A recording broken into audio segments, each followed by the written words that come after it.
त्राटक ध्यान श्रृंखला के अंतर्गत जो आज का ध्यान का विषय है, त्राटक का विषय है, वो है भ्रुकुटी त्राटक। तो भ्रुकुटी त्राटक के विषय में जो भ्रम और धारणा हैं और जो अन्य जगह पे जो आप देखते हो, पढ़ते हो, सुन के मेरे पास यहाँ भक्त आती हैं कि गुरुदेव अंतर, तो अंतर त्राटक नहीं है, ये बहिर्त्राटक भी है। और ये बहिर्त्राटक है, इसे योनि त्राटक भी बोलते हैं, इससे योनि मुद्रा भी सिद्ध होती है। और बाहरी और आंतरिक त्राटक मिलकर ही योनि मुद्रा सिद्ध होती है और सिद्धि परम में प्रवेश होता है। बहुत बिरली कहानियाँ हैं। फिर भी मैं यहाँ आपको बताता हूँ कि इस त्राटक शैली में अपनी दोनों आँखों से अपनी दोनों भौं के मध्य देखा जाता है। तो आप एकांत स्थान में आराम से बैठें जहाँ आपको कोई डिस्टर्बेंस ना हो, और मतलब जो भी आपका समय हो पूजा का या ध्यान का समय, और ध्यान रहे, मंत्र नहीं जपना है, ये विषय। और ये सब तत्व साधना है। यहाँ तत्वातीत की जो उपासना है वो प्रारंभ हो जाती है भ्रुकुटी ध्यान पर। भ्रुकुटी ध्यान में भ्रुकुटी जो त्राटक है उससे जो ध्यान सिद्ध होता है उसमें मंत्र चिंतन ये सब समाप्त होते हैं, ये ध्यान रखो। तो ये जो है, क्योंकि जितने भी पांचों हैं वो हैं मूलाधार, स्वादिष्ठान, नाभि, हृदय, कंठ, और जो कंठ तक जो है पंचतत्व हैं। पंचतत्व के बाद पंचतत्व का जो सम्मिश्रण है, एकाकार जो अवस्था है, वो भ्रुकुटी अवस्था पे होती है। तो इस पे यहाँ पर विचारहीनता की जो है साधना है वो की जाती है। तो जब एकांत में बैठोगे, सुखासन में बैठ जाए, कमर सीधी रखें और मुद्राएं तो हाथों की कुछ भी रखें, इससे कोई फर्क नहीं पड़ता। असली बात है देह का भान भूलना और अपने को स्थिर करना। तब भौं के मध्य में अपनी दोनों आँखों को एकाग्र करोगे तो पूर्व लिखित, जो मैंने पहले भी बता चुका, मतलब लिखित भी है और ज्ञान पे अर्थ पे भी है, वो सत्संग में जो बोल चुका हूँ कि प्राणायाम करें। तो प्राणायाम जब जैसा आप बैठ जाएं और अपनी दोनों जो आँखों को, अपनी दोनों जो भौएँ हैं, जो नाक के ऊपर का हिस्सा है, वहाँ पे जहाँ दोनों भौएँ समाप्त होती हैं उस पर बिंदी लगाने से थोड़ा सा नीचे, तो यहाँ पर जब देखोगे आँख चढ़ाकर, तो उसी के साथ रुक रुक कर एक मतलब अभ्यास करना है प्राणायाम का। वो कौन सा कि जो है गहरा सांस लें और गहरा सांस लेकर धीरे से छोड़ें, और धीरे छोड़ने का, बहुत ज़्यादा धीरे न छोड़ें, इससे फिर सांस की मात्रा जो है फिर बढ़ जाएगी और आपको गहरा सांस लेना पड़ जाएगा। तो नहीं, बस सांस लें गहरा और उसी अनुपात में उसे धीरे से छोड़ दें, और छोड़कर फिर 5 बार करें। 5 बार करने के बाद ऐसे ही नज़र चढ़ाएं ऊपर और फिर नज़र वापस नीचे कर लें। तो ऐसे उस दिन तो प्राथमिकता में तो ऐसे ही करके छोड़ दें। और जब आपका अगर अभ्यास है थोड़ा इस संबंध में तो कोई बात नहीं, ये प्राणायाम करने के उपरांत अभ्यास प्रारंभ करें और देखना प्रारंभ करें भ्रुकुटी पर भौं के जो बाल जो हैं, और उन दोनों को मिलाकर एक हल्की काले रंग की बॉर्डर या लाइन सी बनी दिखाई देगी, वो होती है। और वो दोनों जब जैसे एकाग्र करोगे तो वो ऐसा बॉर्डर लाइन बन जाएगी। वहाँ एकाग्र करते ही अपनी दोनों नेत्रों को, एकाग्र दृष्टि को उससे कुछ ऊपर दिखाई देने वाले काले भाग में अपने को एकाग्र करना है। वहाँ वो बॉर्डर लाइन जो बनी उस लाइन में अपने को एकाग्र करना है, जो अंधेरा भाग है उसमें। बेशक खुली आंख रखोगे तब भी अंधेरा दिखाई देगा वहाँ पे, क्योंकि वहाँ काला तो वो है ही जो भौएं, और इससे नहीं कि भौएं आपकी जो सफ़ेद हो गई हैं तो उससे भी फर्क नहीं पड़ता, वहाँ काला ही अपक्ष आएगा। ऐसे करते हुए भौं को बिल्कुल हिलाना नहीं, ये ध्यान रखें कि भौएं हिली और आपका ध्यान भंग, क्योंकि भौं को एकाग्र करना भी ये विषय है यहाँ पर कि आप भौं को भी एकाग्र करोगे, और वहाँ जो है जब काले रंग का जो अंधेरा युक्त स्थान बन जाएगा वो भौं के लाने से हट जाएगा। तो इस अंधेरे युक्त स्थान पर ही एकाग्र दृष्टि जमाए रखें। यदि पलक झपकें तो मतलब झपकने दें, यहाँ फर्क नहीं है इससे। यदि पलक झपकेंगी तो कोई बात नहीं, परंतु उन्हें रोकने का अभ्यास धीरे से बढ़ाएं, प्रयत्न करें, क्योंकि पलकों के झपकने को अवश्य रोकना है, परंतु धीरे धीरे अभ्यास के द्वारा रोकें। ऐसे नहीं अचानक रोकें तो समस्या खड़ी हो जाएगी। हाँ, तो भ्रुकुटी को, जो भ्रुकुटी से जो अंधेरे सी जो स्क्रीन दिखाई देगी, एक बॉर्डर लाइन जो मैंने बताई, उसमें एक चमकीले बिंदु की जरा सी भी कल्पना करने पर वो बिंदु एक गोल घेरे के रूप में वहाँ पर प्रकट हो जाएगा, वो कल्पना प्रकट हो जाएगी। तो उसे देखते रहें और देखते रहें, बस ये विषय है यहाँ पर स्थिरता के साथ। प्रारंभ में आँखों के दर्द व अस्थिरता से वो बिंदु बनता और बिगड़ता रहेगा, और जब तुम्हारा अभ्यास ज्यों ज्यों दृढ़ होता जाएगा त्यों त्यों ये बिंदु स्थिर होता जाएगा। तो तुम देखोगे कि प्रारंभ में उस बिंदु की आकृति में जो बीच में मतलब अंधेरा है वो इस अंधेरे के ऊपर को गोल रेखाएं चमकती हुई दिखाई देंगी और दिखाई दे रही हैं। यही विषय आएगा थोड़े दिन के अभ्यास से।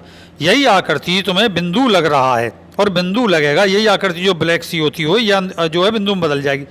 कुछ समय बाद यही चमकते घेरे के रूप में आलोकिक किरणें रुक रुक कर चमकेंगी। मैंने पहले बता चुका हूँ, वो जो हमारे आंतरिक प्लस माइनस जो हमारे नेत्रों से रेज निकलती हैं, वो रेज एकत्र होकर जब एक जगह बनाती हैं तो वेल्डिंग मशीन की तरह, वेल्डिंग की जो जैसे जब आप वेल्डिंग कराते हैं तो उसमें दोनों मिल इलेक्ट्रिक से खड़ी हो जाती है, तो वो है यहाँ पर।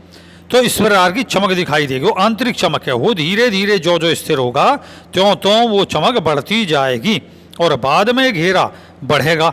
तो कभी अंदर की ओर घेरे को भी समाप्त करके पूर्ण चमकता हुआ बिंदु दिखाई देगा जो घेरा है और उसके अंदर एक चमकीला बिंदु है, ये दिखाई देगा आपको। तो कभी केवल बाहर का घेरा दोहरा हो जाएगा, तिहरा भी हो जाएगा और अलग अलग प्रकाश के रंग का सा हो जाएगा। ऐसा होते होते कुछ समय, यानी वैसे कुछ समय का मतलब यहाँ कुछ महीने बाद भी है, ये ध्यान रखें। हफ्ते भर का तो कोई मतलब ही नहीं है। 1 महीने के बाद अभ्यास मानो तो महीने के बाद में ये स्थिर बिंदु प्रकाशित बिंदु बन जाएगा। फिर इसमें से लंबी चमक मारा करेगी, एक चमक तीर दिखाई देगी और उससे क्या आपका ध्यान भंग हो जाएगा। ये प्रारंभ में तो सबके ध्यान भंग होने, और फिर चमक जब मारेगी यही चमक तुम्हारे अंतर्मन का प्रकाश है, ये ध्यान रखें, जो यहाँ पर बड़े चमक के रूप में चमकता हुआ दिखाई दे रहा है। धीरे धीरे जब भी भ्रुकुटी पर त्राटक का मन एकाग्र करोगे, जो त्राटक से केवल और जो खासकर चिंतन की जो है अतिरिक्त विषय को लेकर यहाँ नहीं करना। एक क्या है कि जैसा हमारे मन में हो जाता हम किसी के विषय में जान लें, अभी ऐसा कुछ नहीं सोचना, क्योंकि ये सब कुछ नहीं जाना जा सकता अभी। तो जैसे कि मैं अमुक व्यक्ति के विषय में जान लूँ, ऐसा करने पर जो प्रकाश जो है वो मिट जाएगा और आपके मन की दशा बिगड़ जाएगी, क्योंकि मन में संघर्ष पैदा हो गया। अभी स्थिति आपको प्राप्त नहीं है, आप स्थिर हो नहीं, उसमें स्थित हो नहीं, तो नतीजा क्या होगा, बस केवल आप स्टार्टिंग में हो। जैसे छोटा सा मतलब आप बॉडी बिल्डर हो, थोड़ी सी एक्सरसाइज करनी शुरू करिए, कंपटीशन में उतर गए और आपने सोचा कि आप कंपटीशन में उतर गया, बॉडी जो है मेरी तो है, मैं भी खड़ा सकता हूँ बॉडी बिल्डरों में। तो बॉडी बिल्डिंग के पोज बनाने काम नहीं चलेगा। पोजिंग अगर सीख भी ली तो वहाँ पोजिंग की आवश्यकता नहीं, डांसर कहलाओगे, ये ध्यान रखो। तो वहाँ बॉडी बिल्डिंग में तो बॉडी की जरूरत है, तो ये ध्यान रखो। ठीक यहीं ऐसा ही है कि अभी अभ्यास कर रहे हो तो उस त्राटक की जगह आप केवल जो है मतलब जो त्राटक कर रहे हो, बस उस त्राटक की जगह जो प्रकाश आ रहा है त्राटक के माध्यम से, बस उस पर ध्यान दें। बल्कि उस ये जो है अगर कल्पना भी बनी तो काल्पनिक तस्वीर बनेगी, ये ध्यान रखें। और मानसिक जो कल्पना से झूठा मानसिक उत्तर प्राप्त होगा। आपको जो मन में संशय है वो संशय सहित, संशय रहित नहीं, संशय सहित उत्तर मिलेगा। आप कन्फ्यूज रहोगे और आपकी बात झूठी जाएगी। अतः जब जो है बहुत बाद में आप स्थिर हो जाओगे, कम से कम 3 या 6 महीने के अंदर, तब वहाँ हल्का नीला या आकाश के रंग का दूधिया प्रकाश, जो दूधिया प्रकाश है ये बदल जाएगा और हल्के नीले रंग का, आकाश रंग का वहाँ पर प्रकाश बनेगा। और उसके अंदर मैंने बता दी चमकते हुए एक ज्योतिर्नुमा गोल घेरा वैक्यूम शून्य की सी स्थिति बनेगी। चारों माही से वो ऐसा है जैसे उसके अंदर चारों तरफ से प्रकाश है और फिर जो है आकाश का रंग है। ये बहिर जो चिदाकाश है उसमें और आंतरिक चिदाकाश दोनों एक हो जाने पर, ये दोनों जब एक हो जाएंगे बहिर और आंतरिक चिदाकाश, तो उसमें ये दिखाई देता है। तब आप देह भान को भूलोगे। जब देह का भान है जब तक ये आकाश प्रकट होएगा ही नहीं, ये ध्यान रखो। आकाश प्रकट केवल जब ही होगा जब देह और अंतर्मन और बहिर्मन एकाग्र हो जाएंगे। यहाँ साक्षी ध्यान होता है, इसमें साक्षी ध्यान को प्राप्त करोगे। इसे सांबेवी मुद्रा बोलते हैं, जो नासागर के आगे हो या नासागर के ऊपरी हिस्से में भौं वाला जो ये भ्रुकुटी त्राटक है, ये दोनों अवस्था में फिर आप जो है सांबवी मुद्रा को प्राप्त हो गए। बहुत बाद का विषय है, सालों लग जाते हैं इसमें, ये ध्यान रखो। और बीच बीच में जैसे अभी ये अभ्यास बढ़ेगा तो कुछ गहरे कुछ धीमे प्राणायाम अवश्य किया करो जब तक प्रारंभ में। और याद रखो कि जैसे जैसे आपकी ये चीज़ बढ़ेगी देहभान खत्म होगा, कुछ क्षण के लिए भूल जाओगे। और ध्यान करके एक काम मत करना, कुंभक बिल्कुल नहीं करना, ये ध्यान रखो। कुंभक नहीं करना है यहाँ, अर्थात श्वास नहीं रोकना, अन्यथा सब समाप्त हो जाएगा।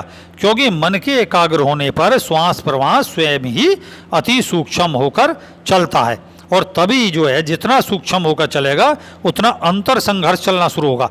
अंदर की भस्त्रिका चलती है बहुत सूक्ष्म, वो भस्त्रिका ये वाली भस्त्रिका नहीं है, अंदर की भस्त्रिका उसके घर्षण से, उसके घर्षण जो हमारे अंदर जो इलेक्ट्रॉन न्यूट्रॉन है प्रोटॉन है एक तरह से मतलब इंगला पिंगला और सुषुम्ना ये प्रकट होती हैं।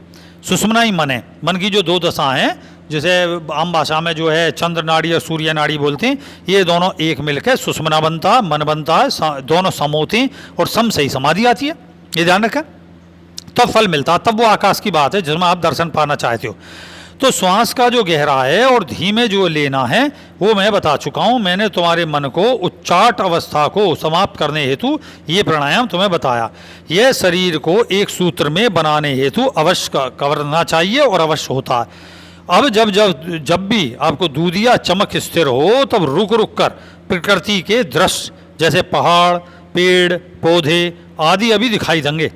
ये वैसे है जो अचानक करने लगती हैं और जो नीचे से पूर्ववत त्राटक करते चल रहे हैं उनकी थोड़ी स्थिति थोड़ा यहाँ बदलेगी ताकि तुम प्रकृतिस्थ बने रहो, और जो प्रकृतिस्थ बना रहेगा उसे ये सब अभी दर्शन होंगे। प्राकृतिक प्रकृति भंग नहीं हो रही है, अभी प्रकृति भंग करने के बाद चलेगा वो। देखिए जितना भी स्थूल शरीर है और सूक्ष्म शरीर, ये सब सूक्ष्म शरीर भी प्रकृति के अंदर ही हैं। स्थूल प्रकृति के अंदर हमारा स्थूल शरीर है और सूक्ष्म शरीर सूक्ष्म प्रकृति के अंदर। जो पंच तत्व हैं वो सूक्ष्म प्रकृति के अंदर है। जलवायु आकाश और ये जो बने हुए ये जो स्थूल शरीर सूक्ष्म शरीर जो बना हुआ है वो अभी प्रकृति को भंग नहीं कर पाएगा। प्रकृति भंग करना बड़ा असंभव में से एक है, लेकिन अभ्यास बहुत ऊंची चीज़ है और अभ्यास से सब कुछ पाया जा सकता। तो यूँ बढ़ो, अन्यथा प्रारंभ में ही मनुष्य पर ध्यान चले जाने पर, उस मनुष्य के संपर्क से हो जाने पर शक्ति का आदान प्रदान होने से मन की एकाग्रता भंग हो जाती है। मैं पीछे बता चुका हूँ ये विषय। क्योंकि क्या होता है, जैसे हमने किसी व्यक्ति के विषय में जानना चाहा और अभी हमारी एकाग्रता है नहीं, तो उस व्यक्ति से हमारा मन एकाग्र होते ही, हमारा मन और उसका मन एक होते ही एक घर्षण उत्पन्न होगा। आकर्षण विकर्षण प्रबलता से घर्षण होगा। घर्षण जो है हमें रिफ्लेक्शन मारेगा और रिफ्लेक्ट जो ही हमें अनुभव होगा तभी हमारी एकाग्रता भंग हो जाएगी। अतः क्रम से चलते चलो, स्वयं सब होगा, स्वयं जानने लगोगे। अगर भ्रुकुटी पर नहीं देख पाओगे तो मतलब ये ध्यान रखो, तो संकल्प सिद्ध नहीं होता। संकल्प तो सारे त्राटकों में संकल्प सिद्धि है, लेकिन फिर भी भ्रुकुटी जो है वो संकल्प तो मतलब यहाँ पे सिद्ध होगा थोड़ा सा, पर संकल्प उस व्यक्ति आदि के विषय में स्वप्न में नहीं बदलेगा। जो भी मैंने बताई कि जिसके बारे में जानना चाहते हो, अभी जब तक तुम्हारा मन स्थिर नहीं होगा देह भान नहीं भूल पाओगे। तो देह भान भूलने पर और मंत्र जपो मत ना, जो चिंतन चल रहा चलने दो, और चिंतन के बीच में जो आपका प्रबल संकल्प है, मान लो किसी के विषय में जानना भी है तो कोई बात नहीं, आप जिसका विषय में जानना चाहते हो वो विषय आपके स्वप्न में आएगा। ये ध्यान रखें, पहले स्वप्न बदलते हैं, पहले हमें स्वप्न में पता चलता है कि अच्छा बुरा किस तरीके के स्वप्न बदल जाएंगे, फिर आपको यथार्थ स्वप्न दिखाई देने शुरू हो जाएंगे, और फिर बहुत बाद में जब आपका बैठे बैठे ही त्राटक सिद्ध हो जाएगा और काफ़ी समय बैठ सकते हो, कम से कम नॉर्मली आधा घंटा, देह भान भूल जाओगे, तब ये सब उपस्थित होगा। और मैंने बता दी ब्लू प्रकाश और ब्लू प्रकाश के बीच में आपका जो है, जब वो मतलब ऐसा समझिए कि जैसे उगता हुआ सूर्य, सुबह की लालिमा होती है, सूर्य उगेगा नहीं, सूर्य नहीं दिखाई देगा, और उसकी जो प्रातः लालिमा होती है उससे युक्त वैक्यूम शून्य जैसी स्थिति, उस शून्य के अंदर वो कालातीत अवस्था होती है। उसमें त्रिकाल जो हैं, जो भूत भविष्य वर्तमान है, वो सब मिट जाते हैं। वहाँ पे जो काल समय और जो स्पर्श ये सब खत्म हो जाते हैं। वहाँ जो देखोगे वो दिखेगा, दूर ही खत्म हो जाती है सब जितने भी श्रवण मनन चिंतन वगैरह ये सारी चीज़ जो मतलब श्रवण भी है वो सब सुनाई आता। तब चिंता मुक्त होकर बस साधना करते रहो। अब आकाश तत्व जब प्रकट होकर स्थिर हो जाएगा तब तुम्हें अपनी उपस्थिति का ज्ञान और थोड़ा कम रह जाएगा। मैंने बता चुका हूँ, जैसे प्रातःकाल की समय जो गहरी परंतु चैतन्य निंद्रा और तुम्हें स्वप्न भी यथार्थ आते हैं, जो सुबह की नींद होती है, वैसी स्थिति बन जाएगी कि आपको थोड़ा सा ये तो पता है कि मेरा देह का भान है, लेकिन मुझे ये भी पता है कि मैं देख रहा हूँ, तो दृष्टा बनोगे। यहाँ पे देह भान बहुत मामूली उपस्थिति का, बिना पेन ले, मतलब पेनलेस, पेन नहीं होगा उसमें, उपस्थिति होगी बस, और चैतन्य रूपी जो है, चैतन्यता के साथ जो निंद्रा है वो तुम्हें बैठे बैठे आएगी, और उसी निंद्रा में मस्त मतलब जो है वो स्वप्न जो आप देखना चाहती हैं प्रारंभ में वो सब दिखाई देगा छाया के रूप में, फिर धीरे धीरे वो गहरा होता चला जाएगा, और ये भी पता मतलब जो है धीरे धीरे आपको ये सब पता चलेगा। तो बिल्कुल ठीक ऐसे ही भ्रुकुटी में व्याप्त आकाश तत्व या प्रकृति दृश्यों के बीच अचानक मन चाहे प्रसन्न वह व्यक्ति के विषय में ज्ञात हो जाया करेगा आपको उसके विषय में। यही आगे चलकर और बढ़ जाता है। तब तुम खुद सोचोगे कि जब तुम इस अवस्था में ही उस व्यक्ति विशेष को प्रत्यक्ष देख पा रहे हो तो उसे वशीभूत करना कितना आसान है। ये विषय वशीभूत बहुत सहजता से कर दोगे। और देखिए जब ये सब जान जाओगे तो एक बात और बता दूं मैं तुम्हें कि जब आप इसकी जो है कालातीत अवस्था को प्राप्त कर लोगे, दृष्टा में आ जाओगे, तो मध्य आकर्षण में फंस जाते हैं। ये मध्य आकर्षण बोलते हैं जितनी भी भूत भविष्य वर्तमान की सिद्धि होती है, मध्य आकर्षण में फंस कर प्रसिद्धि में फंसता है। और जब सच में जब आप कारण जानोगे तो आपको ये भी पता होगा किस कारण इसका ये भूत भविष्य है, तो आप कारण में हस्तक्षेप करना बंद कर दोगे। ये ध्यान रखो, योगी बनोगे। तो भाई मैं ये कहूँगा जो रेही क्रिया योग करते हैं उन्हें तो ये अवस्था सहज में प्राप्त हो जाती है। रेही क्रिया करते चलो, यही क्रिया योग का विधिवत अभ्यास करोगे नियमित तो आपका कल्याण होगा। और जो है मंत्र जपने की जरूरत नहीं है, मैंने बता दी त्राटकों में, बस चिंतन करना है, चिंतन भी मुक्त होना है। और इस चिंतन मुक्ति के लिए मैं आशीर्वाद करता हूँ, अभ्यास बढ़ाओ। जय सत्यम सिद्धाय नमः।